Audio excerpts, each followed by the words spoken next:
जनता high school आणि junior कॉलेजच्या विद्यार्थ्यांच्या मार्गदर्शनासाठी आज रोजी आयोजित कार्यक्रमाच्या जागतिक अंमली पदार्थ विरोधी दिनाच्या अनुषंगाने विद्यार्थ्यांना अलर्ट करण्यासाठी जो कार्यक्रम आयोजित केलेला त्या प्रसंगी मंचावर उपस्थित असलेले त्या जनता हायस्कूल आणि ज्युनियर कॉलेजचे प्रिन्सिपल आदरणीय सोनवणे सर, सर्व शिक्षकगण, मंचावर उपस्थित असलेले आमच्या PSI सांगळे मॅडम, आमचे गोपनीय शाखेचे प्रमुख अमोलजी म्हात्रे, सर्व शिक्षकगण आणि माझे विद्यार्थी बंधू आणि बहिणींनो, तुमची शाळा पाहिल्यानंतर माझी पण 10वीची मला आठवण झाली की मी सुद्धा अनग्रँटेड शाळेचा विद्यार्थी आहे. त्यामुळे अशाच शाळेचे विद्यार्थी यशस्वी होतात, कारण का ह्या ठिकाणी येणारे सर आणि जे आपले शिक्षकगण असतात तेच आपल्यामध्ये विद्यार्थी आणि भावी नेतृत्व घडवतात. लक्षात ठेवा.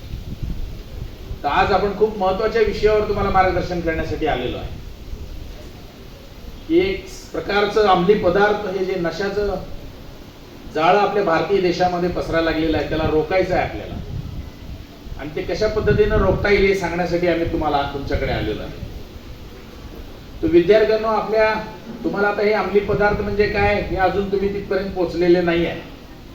चरस, गांजा, अफू, हेरोईन, कोकेन, मॅड्रेक्स, मेथाफोलिन हे पावडर, हे नशाचे पदार्थ आहेत.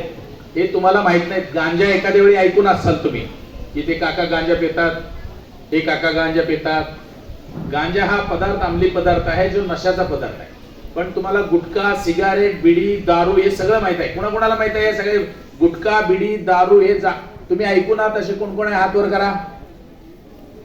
दारू माहित आहे ना तुम्हाला? आता सगळेच पितात दारू. कोण कोण दारू पिणे हे माहिती आहे ना तुम्हाला? त्यामुळे घाबरायची गरज नाही. तुम्हाला जे माहिती आहे ते सांगायचं आहे. तर ह्या नशेपासून आपल्याला लांब राहायचं आहे. कारण का, विचार करा की तुम्हाला ह्या ठिकाणी तुमच्या आई वडिलांनी कशासाठी पाठवलेलं आहे? तर शिक्षण घेण्यासाठी पाठवलेलं आहे. आता शिक्षण घेण्यासाठी का पाठवलं?